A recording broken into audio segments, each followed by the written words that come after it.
Let's take a break. Coffee break, that is. Wala ng cafecito.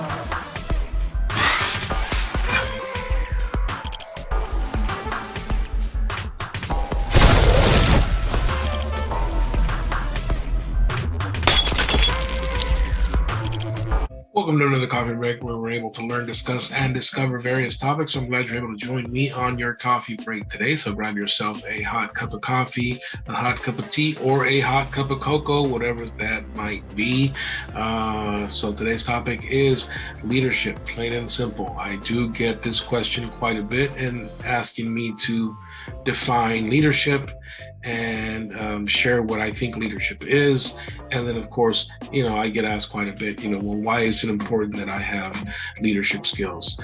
So we'll be going over that today. And let's start from the beginning. Well, what is leadership? And leadership, as defined, is a process of social influence in which one person can enlist the aid and the support of others in the accomplishment of a common task, right? So we are going to simplify that and say that leadership is organizing a group of people to achieve a common goal. Plain and simple. It's also very important to understand why leadership skills matter. Leadership and teamwork have a direct impact on the ability for any organization, any group, any club, any, whatever it might be, to carry out its mission. And, whoever you're working with has a mission and has decided, okay, this is what we are working towards. And you need leadership to make sure that everyone on your team is, or you, is going in the same direction and working towards the same goal. Good leadership provides a very clear vision for the team. So, it's important that you understand that's definitely one of the reasons why leadership skills matter. And in understanding why leadership skills matter, it's important to understand that they do matter to your future employer and being able to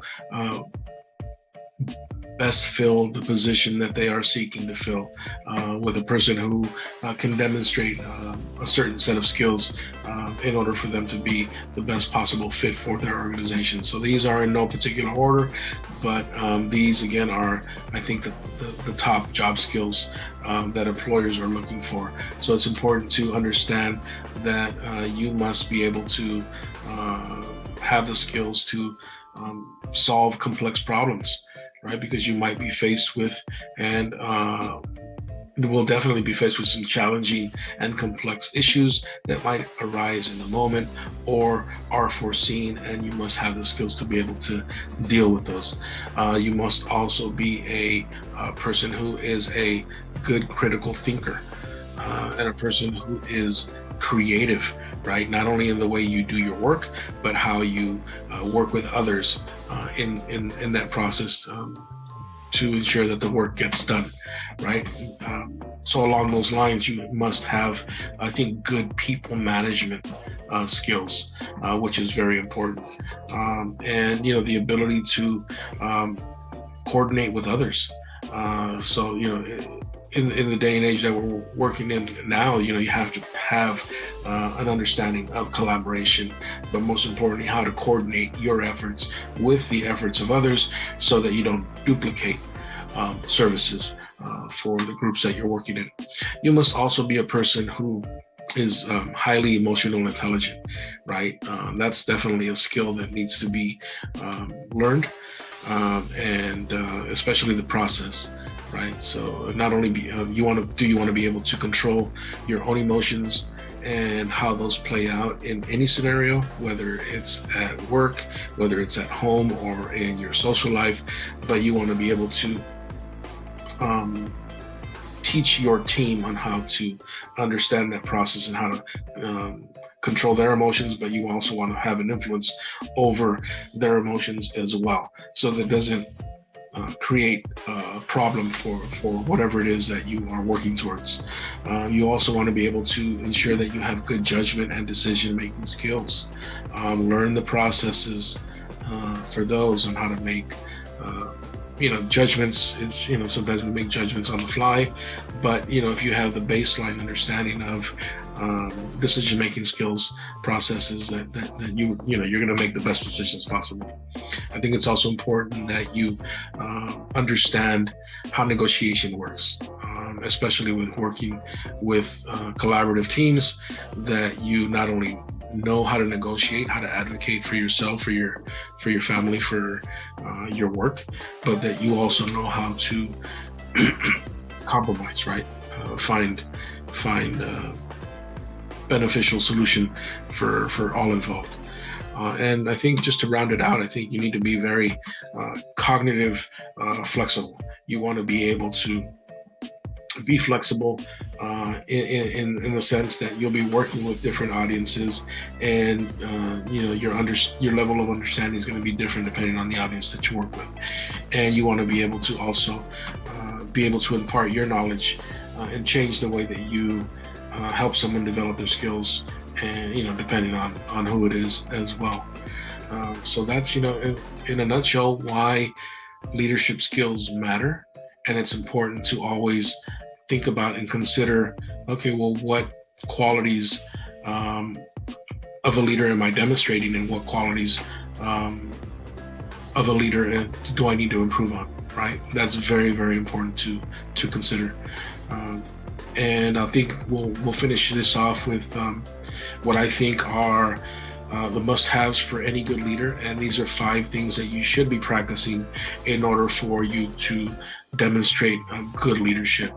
And the first one is that you are a leader who is modeling the way, right? You're a person who can very clearly share your values, and it'll give you the opportunity to find your voice, by sharing those values, because you are setting an example by aligning your actions with those shared values, right? So you're not just talking the talk, but you're walking the walk, which is very important. You're also, I think, need to be a person who inspires a shared vision. And you envision the future by imagining possibilities and opportunities, because opportunities will definitely be knocking on your door, but you must also invite others into your common vision by appealing to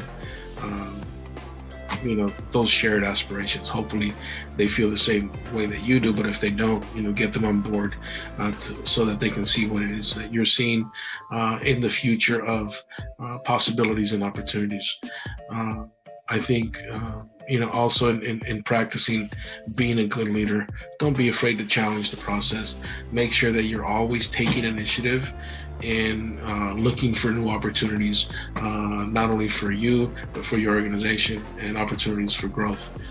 It's important to not be afraid to experiment and to take positive risks, right? Anything that doesn't hurt you or hurt others or hurt your organization, make sure that you are taking positive risks, and that you're, inviting your team, your coworkers, your colleagues, family along for the ride, right? Because it's important that others benefit from whatever it is that we all do.